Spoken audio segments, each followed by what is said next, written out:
யாராலையும் சொல்ல முடியாது. ஏதோ ஒரு விதத்துல ஏதோ ஒரு இடத்துல கர்த்தர் நம்மளை நடத்துகிறார் பாருங்க. அது ஒரு ஊழியக்காரருடைய சாட்சி கேட்டு இருந்தேன்.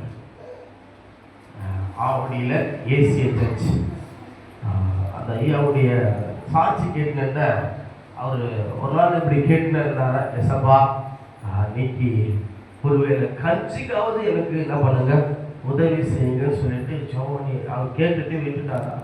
ஆனால் எந்த வாய்ப்பும் இல்லையா, அந்த கஞ்சி சாப்பிட்றதுக்கு கூட அந்த அரிசி வாங்கி கஞ்சி அதை சாப்பிட்றது கூட வழி இல்லாமல் அவ்வளோ கஷ்டத்தில் இருந்தாராம். இப்படி இருக்கும்போது எல்லாத்தையும் விட்டுட்டு சரி போயிட்டு சர்ச்சில் போயிட்டு ஜெபம் பண்ணோம்னு சொல்லிட்டு சர்ச்சில் போயிட்டு கிட்டத்தட்ட ஒரு 2 மணி நேரம் ஜெபம் பண்ணாராம். 2 மணி நேரம் ஜெபம் பண்ணிட்டு சரி அவர் ஜெபம் பண்ணிட்டு வீட்டுக்கு போகலாம் சொல்லிட்டு அவர் வேகமாக எழுந்து வீட்டுக்கு வந்தாராம்.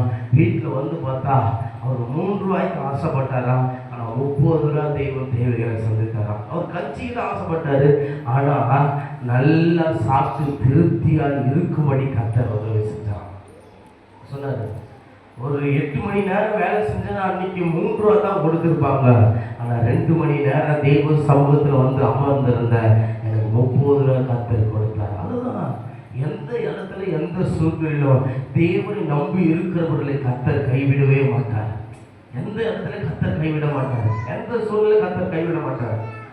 ஒருவேளை இன்னைக்கு நம்முடைய வாழ்க்கையில எல்லாம் கொஞ்சம் குறைவுபட்டு இருக்குது, நம்ம வாழ்க்கையில தேவையில்லாத இருக்குது, நம்ம வாழ்க்கை இவ்வளோ பிரச்சனைகள் போராட்டங்கள் நெருக்கங்கள் இருக்குதுன்னு சொல்லிட்டு பல நேரத்துல கலங்கி தவித்திருக்கிறார். ஆனா கர்த்தர் கைவிடாமல் இன்னைக்கு வரைக்கும் பாதுகாத்து வராரு. இன்னைக்கு வரைக்கும் ஆசீர்வதிக்கிறார். இன்னைக்கு வரைக்கும் மேன்மைப்படுத்தி வச்சிருக்கிறாரு. இன்னைக்கு வரைக்கும் கர்த்தர் கனப்படுத்தி வச்சிருக்கிறாரு. கர்த்தர் கனப்படுத்தி வச்சிருக்கிறார். பாருங்க, கர்த்தர் அவ்வளோ மகிமையா நடத்தி வந்திருக்கிறார். தேவன் அவ்வளோ அதிசயமா நடத்தி வந்திருக்கிறார். இன்னொரு வசனத்தை மாத்திரம் வாசிக்கலாம். உபாகமம் 29வது அதிகாரம் 5வது வசனத்தை வாசிக்கலாம். உபாகமம் 29வது அதிகாரம் 5வது வசனத்தை வாசிக்கலாம். நான் உங்கள் தேவன் என்று நீங்கள் அறிந்து கொள்ளும்படிக்கு நான் 40 வருஷம் உங்களை வனாந்தரத்திலே நடத்தினேன். உங்கள் மேல் இருந்த வஸ்திரம் பழுதாய் போகவும் இல்லை, உங்கள் காலில் இருந்த பாதரட்சைகள் பழுதாய் போகவும் இல்லை, நீங்கள் அப்பம் சாப்பிடவும் இல்லை, திராட்சரசமும் மதுவும் குடிக்கவும் இல்லை என்றார். நீங்கள் இவ்விடத்துக்கு வந்தபோது எஸ்போனின் ராஜாவாகிய சீகோனும் பாசானின் ராஜாவாகிய ஓகும் நம்முடைய யுத்தம் செய்ய புறப்பட்டார்கள். நாம் அவர்களை முறியடித்து அவர்களுடைய தேசத்தை பிடித்து அதை ரூபினியருக்கும் காத்தியருக்கும் மனாசேயின் பாதி கோத்திரத்திற்கும் சுதந்திரமாக கொடுத்தோம். அந்த வசனத்தை திரும்ப வாசிக்கிறேன். கர்த்தராகி நான் உங்கள் தேவன் என்றும் நீங்கள் அறிந்து கொள்ளும்படிக்கு நான் 40 வருஷம் உங்களை வனாந்தரத்தில் என்ன பண்ணாரா நடத்தி வந்தாரா. எத்தனை நடத்தி வந்தாரா? வனாந்தரத்தில் நடத்தி வந்தார். வனாந்தரத்தில் நடத்தி வந்தாலும் எப்படி நடத்தி வந்தாரா? உங்களை வனாந்தரத்தில் நடத்தினேன், உங்கள் மேல் இருந்த வஸ்திரம் பழுதாய் போகவும் இல்லை, உங்கள் காலில் இருந்த பாதரட்சை பழுதாய் போகல, பழசா மாறலை. நீங்க ஆண்டவர் சொல்றாரு, அப்பா அவனை வனாந்தரத்துல தான் நடத்தி வந்தார், ஓகே, ஆனா உங்க மேல இருக்கிற வஸ்திரமும் உங்க பாதரட்சியும் பழசா போவே இல்லை. ட்ரெஸ் என்ன ஆயிடும்? பழசா ஆயிடும். யாருன்னா இது வரைக்கும் நான் கடையிலிருந்து எடுத்து வந்த ட்ரெஸ் அப்படியே இருக்குது, நான் எப்போ எடுத்தனோ அதே மாதிரி ஒரு 10 வருஷம் போட்டு இருக்குன்னு யாரும் சொல்ல முடியுமா? இல்லை. 1 மாசத்துக்குள்ளேயே என்ன ஆயிடுது? பழசாயிடுது. 1 மாசத்துக்குள்ளேயே என்ன ஆயிடுறோம்? ஐயோ பழசாயிடுச்சு இந்த ட்ரெஸ்ஸு, புது ட்ரெஸ் எடுக்கணும், புதுசாக பண்ணணும் அப்படின்ட்டு நம்மளுடைய என்ன ஆயிடுது? நம்மளுடைய ட்ரெஸ்ஸு ஆட்டோமேட்டிக்காக பழசாயிடுது. செருப்பு பாருங்க, செருப்பு ஆட்டோமேட்டிக்காக நம்மளுடைய காலில் போட்டு போட்டு நடக்காது, ஆட்டோமேட்டிக்காக தேஞ்சிடும், அது மாறிடும். அதுக்கப்புறம் நம்ம என்ன பண்ணுவோம்? ஒரு மாசத்துக்குள்ளே செருப்பு தேஞ்சிடும், புதுசாக வாங்கி போடணும். ஆனால் இந்த ஜனங்கள் அவ்வளோ மகிமையாக நடத்துகிறாரு. ட்ரெஸ்ஸு பழசாவில் செருப்பு தேஞ்சு போல அவ்வளோ மகிமையாக இருக்கும். அப்படி மட்டும் இன்னைக்கு நம்ம இருந்துச்சுன்னா எவ்வளோ பணம் சேவ் ஆகலை?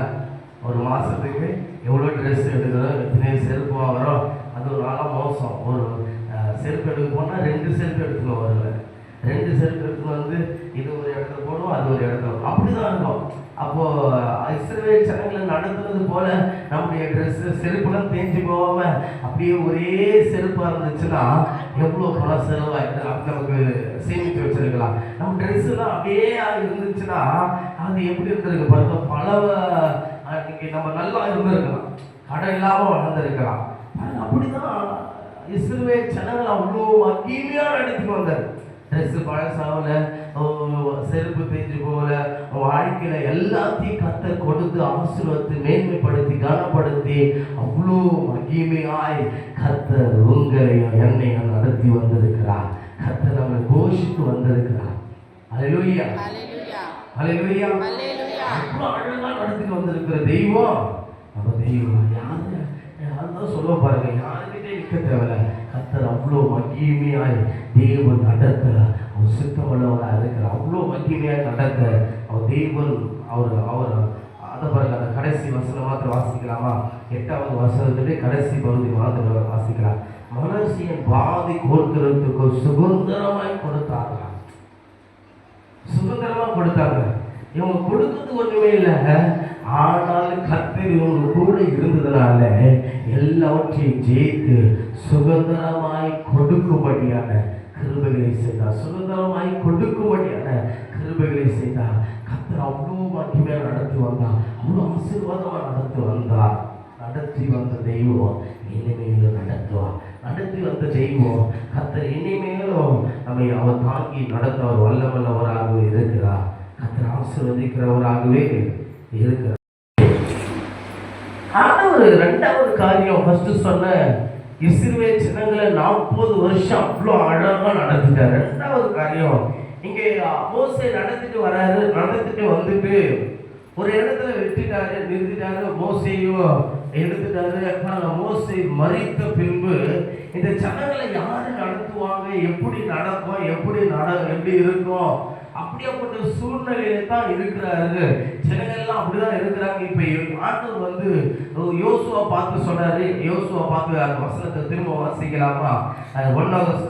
கர்த்தருடைய தாசனாகிய மோசே மரித்த பின்பு கர்த்தர் மோசேயின் ஊழியக்காரரை யோசுவாவை நோக்கி, என் தாஸ், நீ உயிரோடு இருக்கும் நாளெல்லாம் ஒருவனும் உனக்கு முன்பாக எதிர்த்து நிற்பதில்லை. நான் மோசேயோடு இருந்தது போல உன்னோடும் இருப்பேன்.